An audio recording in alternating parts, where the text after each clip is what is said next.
Whenever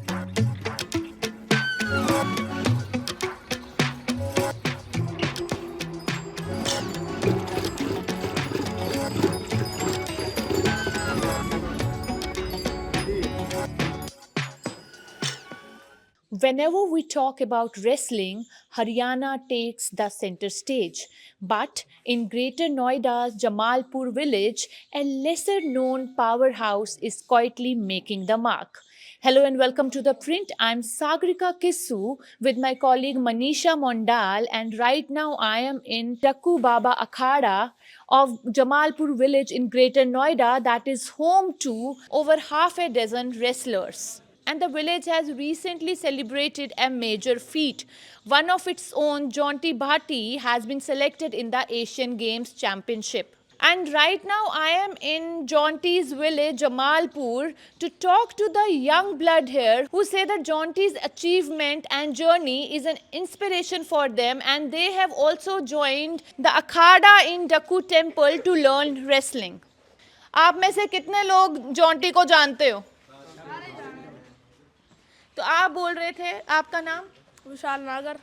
आप बोल रहे थे कि जब भी जॉन्टी गांव में आता है तो इस अखाड़े में जहां से उन्होंने शुरू किया था वहां पे आते हैं और आपको सिखाते हैं। बताइए इसके बारे में। जैसे आते हैं तो ऊपर ये कराते हैं, मेहनत कराते हैं और टेक्निक वेक्निक जो उनके दाव पाव है उनको बताते हैं। आपके गांव से लड़का अभी एशियन गेम चैंपियनशिप में भी सेलेक्ट हुआ है। हाँ जी, तो अच्छी बात है, मेहनत करिए। हम भी भाई जॉन्टी की तरह बनना चाहते हैं, सब बच्चे यहाँ आते हैं। Jonty's journey from wrestling in a mud pit behind the village temple to representing India on an international stage showcases the slow rise of Greater Noida in the wrestling arena. Once known for its sugarcane and wheat fields, the Jamalpur village in Greater Noida is now becoming a petri dish for wrestlers. And now, local mud pit akhadas such as Kushti Ground are sprouting in the villages far from Jamalpur, in Noida Sector 115, Junaidpur village, and Deka village. The fields that once grew crops now raise pehelwans. पहला सवाल मेरा आपसे ये है कि आप Asian championship में select हुए तो कैसा लग रहा है, कैसा अनुभव हो रहा है? बहुत अच्छा लग रहा है जी। तीसरी बार जा रहा हूँ। तीसरी बार जा रहे हैं तो थोड़ा बताइए कि कब से आप रेसलिंग में आए, और जब भी रेसलिंग की बात होती तो हरियाणा की बात होती है और आप है ग्रेटर नोएडा से। ग्रेटर नोएडा से आप है और आपको हरियाणवी भी पूरी तरीके से आती है, तो थोड़ा रेसलिंग बताइए कि ग्रेटर नोएडा में कितने और रेसलर है आपकी तरह जो गोल्ड मेडल पाना चाहते हैं, आगे बढ़ना चाहते हैं, किस तरीके की इंफ्रास्ट्रक्चर फैसिलिटीज है, स्पोर्ट्स फैसिलिटीज है वहाँ। थोड़ा बताइए अपनी जर्नी के बारे में और आपकी जगह से कितने ऐसे रेसलर्स करते हैं आज तो। और ये छोटे बच्चे हैं, यहाँ पे भी 10-12 बच्चे हैं, और अपने ग्रेटर नोएडा जो अकेडमी चलती है हमारी, तो भी कर रहे हैं बच्चे, वो छोटे हैं बहुत। आप अपनी रेसलिंग की जर्नी बताइए थोड़ा। मेरे गाँव में वो पहलवान है राज्यसाठी उसका मेडल आया, मस्त लीग के यहाँ पे देख लिया है। ये दिल्ली में यहाँ पे गुरु हनुमान पड़े मार्च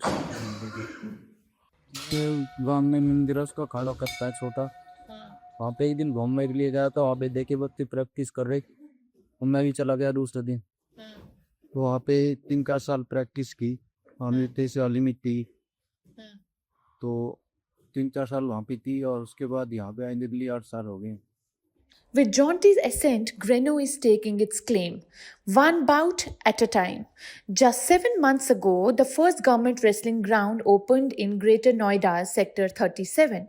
It's not only Jonty's village of Jamalpur, but also adjoining villages like Rajpur Kala, Deota, and Rani, from where around 50 young boys are now swapping farm tractors for wrestling shoes. Every day, they gather in the temple backyard morning and evening in Jamalpur, where Jonty once trained, to learn the sport. Once reluctant, the families now want their children to become wrestlers like Jonty. हमारे पुराना हमारा वीर Jonty का भी गांव में अखाड़ा था, वहाँ के बाद यहाँ आया जॉन्टी। यहाँ के बाद हमको लगा कि अब यहाँ उसकी प्रैक्टिस नहीं हो पा रही, तो हमारा ही अखाड़ा गुरु हनुमान जी का, उसमें हमने भी की थी। और भी हमारे छोटा भाई और भी कई पहलवान हमने हमारे घर परिवार के जिन्होंने पहलवानी वहाँ की थी दिल्ली में, तो फिर वहाँ दिल्ली छोड़ आया जॉन्टी को। तो आप बोल रहे हो कि वहां से यहाँ आए, यहाँ मतलब कहाँ? यहाँ एक पुराना अखाड़ा था अच्छा, ग्रेटर नोएडा में। ग्रेटर नोएडा में था पुराना अखाड़ा, तो वहाँ 5-6 साल वहाँ था। फिर वहाँ के बाद अभी अथॉरिटी में बनवाया है। दरअसल में जॉन्टी मीडियम परिवार से ही घर से बच्चा था, तो कई समस्या आई जॉन्टी को। पहले गांव में करता था, फिर हमने उसको कहा भाई ये बच्चा अच्छा, हमको लग रहा था कि अच्छा निकलेगा, देश का नाम करेगा, गांव का, परिवार का, हमारा सबका नाम करेगा। फिर उसको वहाँ कराई, वहाँ के बाद यहाँ ले आई ग्रेटर नोएडा। फिर हमको ये लगा कि भाई यहाँ के बाद अब इसको जरूरत है दिल्ली की, इसको दिल्ली छोड़ा। तो मैंने कराई, राजेश है पहलवान, राजेश भाटी इंटरनेशनल, कोच साहब है हमारे वहाँ सिंह राव जी। और एक पहलवान को तैयार करने में कई लोग लगते हैं, घर भी, कोच भी और सपोर्टर भी।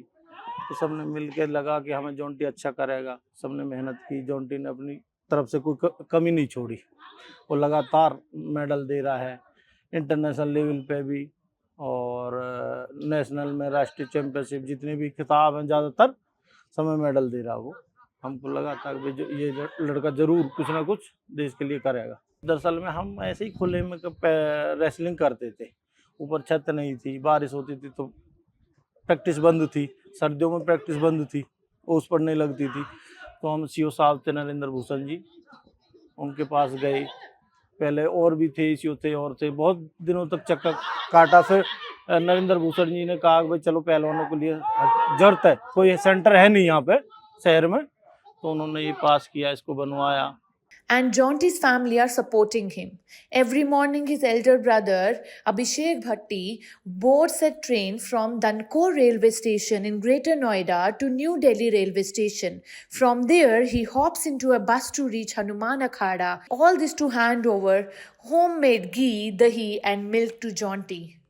सुबह 6 बजे से ट्रेन जाती है हमारे यहीं पास में, रेलवे दनकौर स्टेशन है, तो उसमें जाता हूँ मैं, 1.5 घंटे में पहुँच जाता हूँ। मेरे जाने के बाद 1.5 घंटे में कहाँ पहुँचते हैं? दिल्ली स्टेशन से, वहाँ से बस पकड़ के हनुमान अखाड़ा दिल्ली।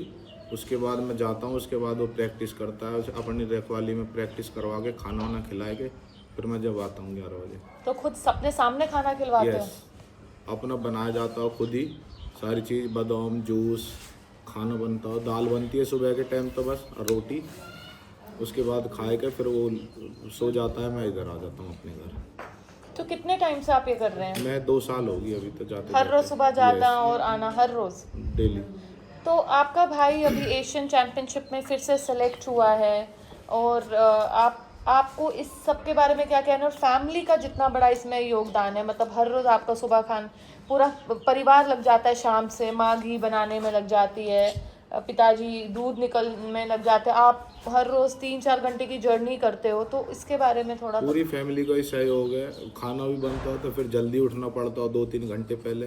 फिर गार्डन में जैसे साग हो गए और परांठे देसी घी के, फिर दूध भी ताज़ी मिलता है, फिर दूध कटता है, फिर वो डेली जाता, मतलब 3-4 घंटे को डेली का प्रोसेस रहता है आने जाने का। फिर आएगा वो शाम को प्रैक्टिस करता है, फिर मैं आ जाता हूँ।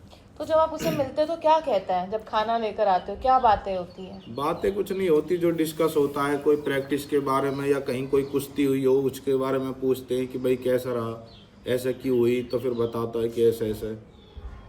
तो अभी क्या चैलेंज है उसका आगे, आपको क्या बताया? 25 से 30 मार्च जॉर्डन में सीनियर एशिया चैंपियनशिप हो रही है, दूसरी बार जा रहा है। उसके बाद तो फिर वर्ल्ड चैंपियनशिप है 6 महीने बाद। उसके बाद अंडर 23 एशिया चैंपियनशिप है, पिछली बार उसको एशिया चैंपियन बना था 92 किलो में, जॉर्डन में ही अंडर 23 एशिया चैंपियनशिप में। यही है बस। तो आपके घर पे जैसे इन्होंने बताया कि किसी ने कभी कुछ कुश्ती नहीं की, नहीं। और जॉन्टी ही पहला निकला परिवार से। हमारे परिवार में किसी ने कोई मतलब गेम ना करा है, कुश्ती का कोई भी गेम ना करा है। हमने भी करी थी 1-2 महीने, 4 महीने, 6 महीने, उसके बाद छोड़ दी, लेकिन उसे लगा नहीं, वो डेली जाया कराया। अच्छा, आपने भी अपने भाई के साथ ही बचपन में शुरू की थी? कितने साल के थे आप दोनों? सब ऐसे ही थे, 10-11 साल के, 3री-4थी क्लास में थे, लेकिन हम हट गए थे, उसका मन डाइवर्ट नहीं हुआ था, उसका मन था वो, फिर किसी ने मना नहीं करी, फिर वो करता चला गया। उसने करी थी यहाँ 6 महीने, उसके बाद वो दिल्ली चला गया था 2017 में। उसके बाद उसके 8 इंटरनेशनल टूर हैं, 15 बार नेशनल चैंपियन, 4 बार भारत केसरी, 2 बार यूपी केसरी गवर्नमेंट और 3 बार भारत कुमार। 4 सीनियर के टूर हैं, 2 जूनियर के और 2 अंडर 23 के, 4 एशिया 4 वर्ल्ड।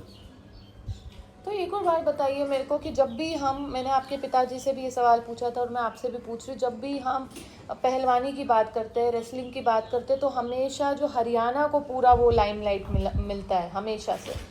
तो इस बार ये ग्रेटर नोएडा में जॉन्टी जैसा इंसान, जो आपने खुद बताया इतनी सारी उपलब्धियाँ पाई हैं, तो आपका क्या कहना है इसके बारे में कि हमेशा हरियाणा की तरफ ही क्यों जाता है सारा? पता क्या है, हमारे यूपी में मतलब जो पेरेंट्स होते हैं वो ज़्यादा गौर करते नहीं है बच्चे पे। पहलवानी एक ऐसा गेम है जिसमें रिजल्ट लेट है, 5 साल में तो बच्चा सही से खड़ा होता है। पेरेंट्स सोचते हैं कि 5 साल में मेडल आ जाए, तो मेडल नहीं आते, ऐसे 10-10 साल लग जाते हैं, 12-12 साल मेडल आने में।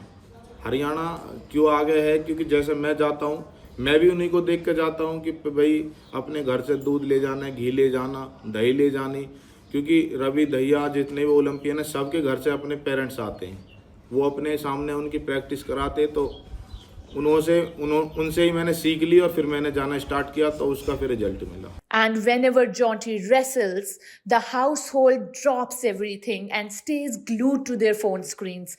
But for his mother, Devi, it's different. Her heart pounds harder than her son's opponent's blows.